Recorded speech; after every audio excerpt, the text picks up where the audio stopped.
नमस्कार।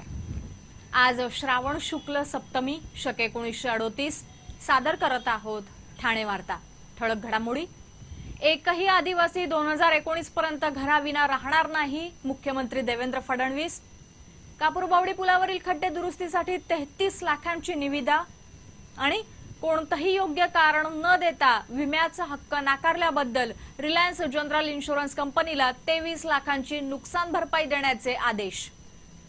या आणि इतर घडामोडी विस्तृतपणे पण काही क्षणातच। ठाणे वार्ता पहा श्रीस्थानक वाहिनीवर।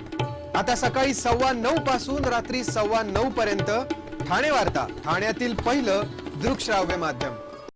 श्रीस्थानक वाहिनी ठाण्याची स्वतःची वाहिनी। ठाण्यातील घडामोडी, कार्यक्रम, वादविवाद, अगदी गाणी, नाटक याचा आनंद घर बसल्या पहा श्रीस्थानक वाहिनी। आपल्या ठाण्याचं हक्काचं व्यासपीठ श्रीस्थानक वाहिनी। ठाणे वार्ता आता संकेतस्थळावर देखील ठाणेवार्ता.com वर क्लिक करा आणि ठाण्याच्या घडामोडी जाणून घ्या। ठाण्यातील पहिलं ऑनलाईन माध्यम ठाणेवार्ता.com। नमस्कार मंडळी, दर रविवारी पाहायला विसरू नका। नमस्कार मंडळी, आपल्या प्रश्नांचं थेट उत्तर। ठाणे वार्ता पहा श्रीस्थानक वाहिनीवर। आता सकाळी 9:15 पासून रात्री 9:15 पर्यंत ठाणे वार्ता, ठाण्यातील पहिलं दृकश्राव्य माध्यम। आदिवासी विभागात 2019 पर्यंत कोणीही घराविना राहणार नाही अशी ग्वाही मुख्यमंत्री देवेंद्र फडणवीस यांनी ठाण्यात बोलताना दिली। जागतिक आदिवासी दिनानिमित्त डॉक्टर APJ अब्दुल कलाम अमृत आहार योजनेचा विस्तार आणि गुणवंत विद्यार्थ्यांचा सत्कार मुख्यमंत्र्यांच्या हस्ते करण्यात आला। त्यावेळी बोलताना त्यांनी ही ग्वाही दिली। आदिवासी विभागामध्ये जो खर्च केला जातो तो खर्च नसून ती एक गुंतवणूक आहे। यातून देशाला चांगली लोक मिळणार आहेत। प्रतिकूल परिस्थितीतही आपल्या बुद्धिमत्तेची चमक दाखवणारे विद्यार्थी आदिवासी समाजात आहेत। त्यांचं IIT इंजिनियर, डॉक्टर होण्याचं स्वप्न पूर्ण करण्याचे आदिवासी विभागाने निश्चित केले असून येत्या 5 वर्षात 1.5 लाख आदिवासी मुलांना राज्यातील नामांकित शाळांमधून शिक्षण देऊन उद्याची ज्ञानी आणि आधुनिक पिढी घडवणार असल्याचं मुख्यमंत्र्यांनी यावेळी सांगितलं। आदिवासी विभागामध्ये सुरू असलेल्या अनागोंदीबाबत कॅगनं ताशेरे ओढले असताना मुख्यमंत्री देवेंद्र फडणवीस यांनी मात्र याचं खापर आधीच्या आघाडी सरकारवर फोडलं। मंत्री बदलले असले तरी या विभागात साहित्य पुरवणारे पुरवठादार तेच आहेत असं त्यांनी सांगितलं।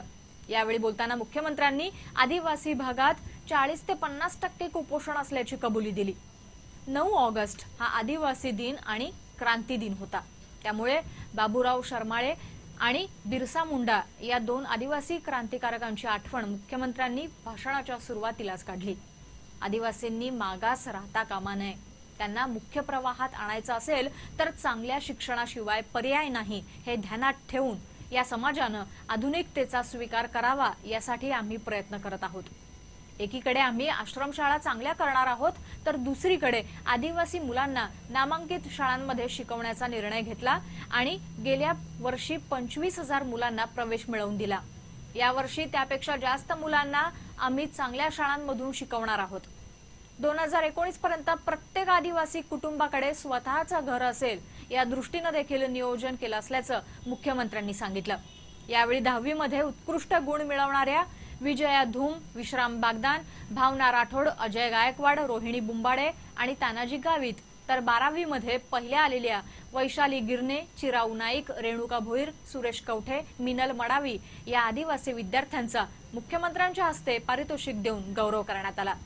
तर आकाश तारे, भारती चौधरी, हेमंत सारा यांचा IIT मध्ये प्रवेश मिळाल्याबद्दल तसंच महसूल अधिकारी असलेल्या अजय खर्डे यांचाही यावेळी मुख्यमंत्र्यांच्या हस्ते गौरव करण्यात आला।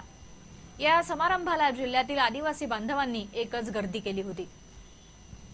पावसाळा संपत आला असताना मुंबई रस्ते विकास महामंडळाने कापूरबावडी पुलावरील खड्डे बुजवण्यासाठी तब्बल 33 लाखांची निविदा काढली असून 19 ऑगस्ट पर्यंत निविदा भरण्याचं फरमान ठेकेदारांना काढलं आहे।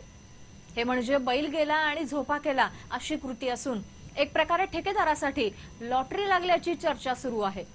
ठाण्यातील रस्ते वाहतुकीसाठी अत्यंत महत्त्वाच्या असलेल्या कापूरबावडी उड्डाण पुलावर अवघ्या 1 वर्षातच खड्डे पडल्यानं वाहतूक कोंडी होत आहे। आधीच तब्बल 5.5 वर्ष रखडल्यानंतर निकृष्ट बांधकामामुळे वादात सापडलेला पूल पुन्हा एकदा वादात सापडला आहे।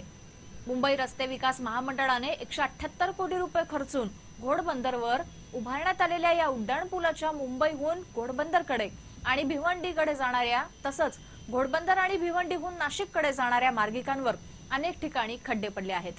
त्यामुळे या मार्गावर नेहमी वाहतूक कोंडीचा सामना करावा लागतो। आता पावसाळ्याचे 3 महिने संपत आले असताना मुंबई रस्ते विकास महामंडळानं 19 ऑगस्ट रोजी उघडणाऱ्या 32,74,000 निविदाद्वारे कंत्राटदारांसाठी जाहिरात दिली आहे। या निवेदनानुसार केवळ 1 महिन्यासाठी करदात्या नागरिकांच्या पैशाची उधळपट्टी करण्यापेक्षा हा उड्डाणपूल उभारणाऱ्या ठेकेदाराला अद्दल घडवून हे खड्डे भरावयाला लावण्याची मागणी नागरिक करत आहेत। ठाणे वार्ता पहा श्रीस्थानक वाहिनीवर। आता सकाळी 9:15 पासून रात्री 9:15 पर्यंत ठाणे वार्ता, ठाण्यातील पहिलं दृकश्राव्य माध्यम। आपला परिसर स्वच्छ आणि सुंदर ठेवण्यासाठी ठाणे महापालिकेत सहकार्य करा। ओला सुका कचरा वेगवेगळा जमा करा आणि रोगराईपासून मुक्तता मिळवा। ठाणे वार्ता आता संकेतस्थळावर देखील ठाणेवार्ता.com वर क्लिक करा आणि ठाण्याच्या घडामोडी जाणून घ्या। ठाण्यातील पहिलं ऑनलाईन माध्यम ठाणेवार्ता.com। डॉक्टर आणि रुग्णांचं पिढ्यानपिढ्यांचं जिव्हाळ्याचं नातं म्हणजेच डॉक्टर बेडेकर हॉस्पिटल। आता अत्याधुनिक सोयी सुविधा आणि तंत्रज्ञान युक्त वंध्यत्व निवारण केंद्रात IVF आणि टेस्ट ट्यूब बेबीचीही सुविधा।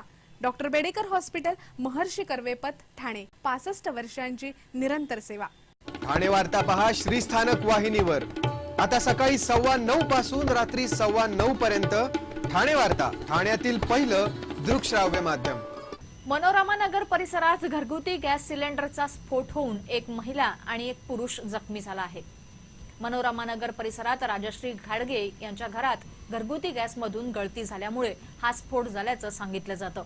यामध्ये मंजुश्री घाडगे आणि राजनाथ यादव हे दोघं जखमी झाले आहेत। या स्फोटामुळे 2 घरांच्या मधली भिंत पडली असून घरांचं मोठं नुकसान झालं आहे।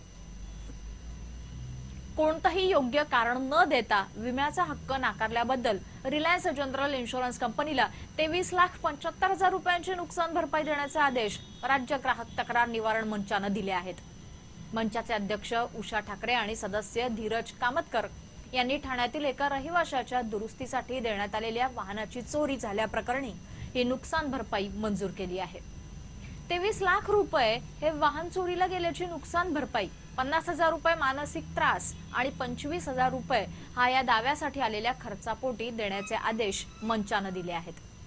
भिवंडीतील परमजित सैनी यांच्या टँकरवर 23 लाखांची विमा पॉलिसी काढण्यात आली होती। 30 सप्टेंबर 2012 ला पनवेलमधील एका गॅरेजमध्ये हा टँकर दुरुस्तीसाठी देण्यात आला होता। त्यावेळी टँकर गायब झाल्याचं गॅरेज मालकाच्या लक्षात आलं। या प्रकरणी सैनी यांनी विमा कंपनीकडे तक्रार नोंदवली आणि नुकसान भरपाईची मागणी केली, पण तक्रार नोंदवल्यानंतर 15 महिन्यांनी रिलायन्स जनरल इन्शुरन्सनं हा दावा नुकसान भरपाईचा दावा नाकारला। विमा कंपनीनं हा दावा हेतुपूर्वक नाकारला आणि चुकीच्या गृहीतकावर नुकसान भरपाई देण्याचं नाकारलं। हा प्रकार म्हणजे विमा कंपनीची सेवा देण्यातील चूक असल्याचा दावा सैनी यांचे वकील SC बुदाला यांनी केला। या प्रकरणी सैनींना टँकर चोरीला गेल्यामुळे नुकसान झालं। सैनी यांनी कॉम्प्रेसिव्ह पॉलिसी काढली होती। विमा कंपनीने त्याचं मूल्यही स्वीकारलं होतं। टँकर चोरीला गेल्याचं निष्पन्न झालं। विमा कंपनीने चुकीच्या पद्धतीनं पॉलिसीची नुकसान भरपाई नाकारली असं मंचानं आपल्या आदेशात म्हटलं आहे। जिल्हा परिषदेच्या माध्यमिक शिक्षण विभागातील अधीक्षक प्रशांत महाबोले याच्या विरोधात 25,000 रुपयांची लाच मागितल्याचा गुन्हा दाखल झाला आहे। महाविद्यालयाच्या स्थलांतरणाच्या कामासाठी एका नागरिकाने अधीक्षक महाबोले यांच्याशी संपर्क साधला होता। त्यावेळी त्याने 25,000 रुपये लाचेची मागणी केली। या नागरिकाने लाचलुचपत विभागाकडे तक्रार केली। त्यानंतर 20 जुलै रोजी लाचलुचपत विभागाने पडताळणी केल्यावर महाबोलेने लाचेची मागणी केल्याचं निष्पन्न झालं। त्यानुसार त्याच्या विरोधात ठाणे नगर पोलीस ठाण्यात गुन्हा दाखल करण्यात आला आहे।